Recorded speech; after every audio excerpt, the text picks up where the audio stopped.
I am a Beatles fan. I thought it would be great to take a journey through time to follow the Beatles' career steps in London, exploring the Beatles' childhood homes and schools in Liverpool. For Beatles fans, exploring the childhood homes and schools of John, Paul, George and Ringo in Liverpool is a unique experience.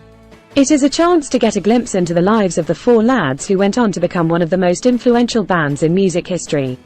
These childhood homes and schools are more than just places. They are windows into the past, offering insight into how each Beatle grew up and how their experiences shaped their music. From their homes in Allerton and Woolton to their school days at Quarrybank High School. Visiting these sites is sure to be an unforgettable journey for any fan of the Beatles. A fan's journey of tracking the Beatles' career steps in London. As a lifelong fan of the Beatles, traveling to London to explore the band's iconic career steps had always been a dream of mine.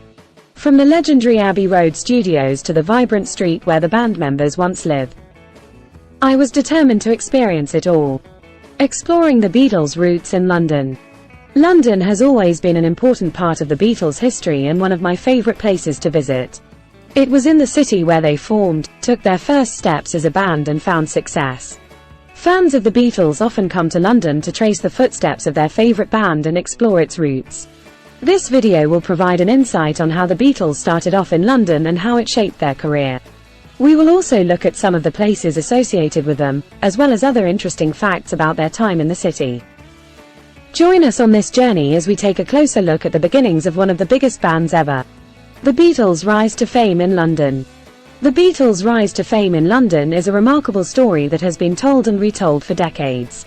From their humble beginnings performing in small venues in the city, to becoming one of the most successful bands of all time, it is no surprise that they have been immortalized in music history. The Beatles' journey to stardom started at Abbey Road Studios, where they recorded some of their most beloved songs. From there, they went on to perform at famous recording locations such as the Cavern Club and Shea Stadium. As their popularity grew, so did their fanbase, and soon enough they were selling out stadiums around the world. My journey began at the Beatles' former home on 34 Montagu Square, where John Lennon and Yoko Ono once lived. And I couldn't help but feel a sense of awe and inspiration.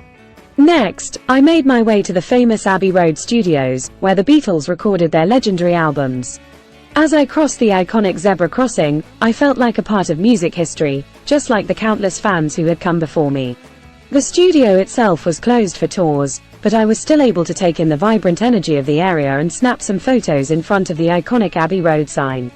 My journey continued to the London Palladium, where the Beatles performed their first television appearance on the show Sunday Night at the London Palladium. As I stood in front of the historic venue, I couldn't help but imagine what it would have been like to be there during that iconic moment in music history. Next, I visited the historic Cavern Club, the Liverpool-based music venue where the Beatles first started performing. The club has since been rebuilt in London, but it still captures the same vibrant energy that the band brought to its early performances. I spent the evening listening to live music and soaking up the atmosphere, imagining what it would have been like to see the Beatles perform there in their early days. I made my way to the famous Apple Records headquarters, where the Beatles recorded their final album, Let It Be. The building itself has been converted into offices, but I was still able to appreciate the iconic architecture and imagine what it would have been like to record music there. My journey through London's Beatles landmarks was an incredible experience as a fan of the band. It was an opportunity to connect with music history and appreciate the incredible impact that the Beatles have had on popular culture. For any Beatles fan, I highly recommend taking a tour of these famous landmarks. The legacy of the Fab Four and their impact on music history. The Beatles, also known as the Fab Four, have left an indelible mark on music history and culture. Their influence can be felt in almost every genre of music today, from pop and rock to hip-hop and country. Not only did they create a sound that was revolutionary for its time, but they also set the stage for future generations of musicians to explore their own creativity and push the boundaries of music. The legacy of the Fab Four is one that will never be forgotten, as their impact on music history will continue to shape how we experience music for years to come. Places where to find memorabilia from the Beatles' career. Please comment and add your bit of info to enjoy. The Beatles story, Liverpool. This is a must-visit for any Beatles fan, as it houses the world's largest permanent exhibition purely devoted to the Fab Four. It showcases personal belongings, rare photographs, and original instruments used by the band. Hard Rock Cafe, London. The London branch of the famous Hard Rock Cafe has an impressive collection of Beatles memorabilia, including original handwritten lyrics and instruments used by the band. The Cavern Club, Liverpool. The iconic club where the Beatles first started performing has a gift shop that sells a range of Beatles merchandise, including t-shirts, mugs, and records. Abbey Road Studios, London. The iconic studios where the Beatles recorded most of their music has a gift shop that sells a range of Beatles merchandise, including t-shirts, posters, and books. eBay and other online marketplaces. There are many online marketplaces where you can find a range of Beatles memorabilia, from rare vinyl records to autographed items and collectibles. However, it's important to be cautious and do your research before making any purchases to ensure authenticity. Auction houses. If you're looking for rare and valuable Beatles memorabilia, auction houses like Sotheby's and Christie's often have auctions featuring items such as handwritten lyrics, instruments, and personal belongings of the band members.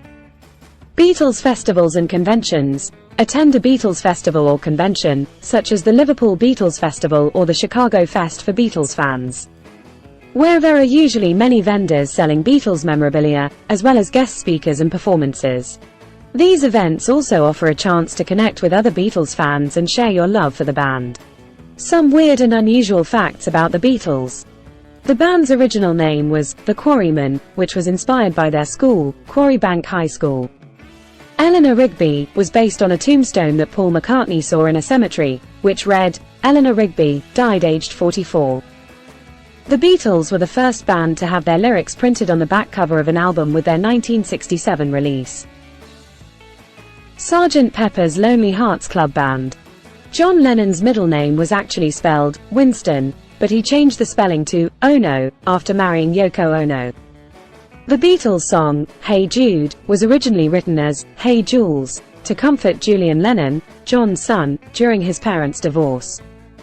George Harrison was only 14 years old when he joined the Beatles. The band's rooftop concert on January 30, 1969, was their last public performance. They played a 42-minute set on the roof of their Apple Corps headquarters in London, causing traffic jams and attracting a large crowd of fans. Police eventually shut down the concert due to noise complaints. Paul McCartney's first instrument was actually a trumpet, and he didn't start playing guitar until later. The Beatles experimented with a variety of unusual instruments in their recordings, including a sitar on Norwegian Wood and a harmonium on We Can Work It Out. The band's album, Revolver, features a hidden message on the label that can only be seen when the record is spinning on a turntable. The message reads, "To be played at maximum volume." The Beatles' infamous Butcher cover for their album, Yesterday and Today, features the band dressed in white coats with pieces of raw meat and dismembered baby dolls, causing controversy and leading to the album being recalled and reissued with a different cover. John Lennon wrote and recorded a song called You Know My Name, Look Up the Number, in 1967, but it wasn't released until 1970 as the B-side to Let It Be. The Beatles were the first band to use a synthesizer in a song with Lucy in the Sky with Diamonds. McCartney used a mellotron to create the flute-like sound in the song's intro. The song, I Am the Walrus, was inspired by a school assignment where Lennon was asked to analyze a piece of literature. He chose to analyze Lewis Carroll's The Walrus and the Carpenter, from Through the Looking Glass.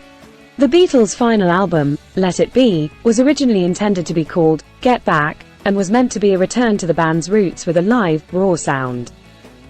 However, after tensions rose during the recording process, producer Phil Spector was brought in to add additional production and overdubs.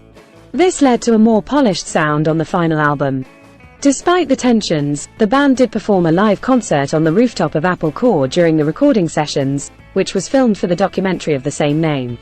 The Beatles have left an indelible mark on music history, inspiring countless artists and shaping the course of popular music for generations to come. Their innovative songwriting, harmonies, and experimental production techniques continue to captivate and impress listeners today. Please subscribe and add any additional information you might know about the Beatles. Thank you.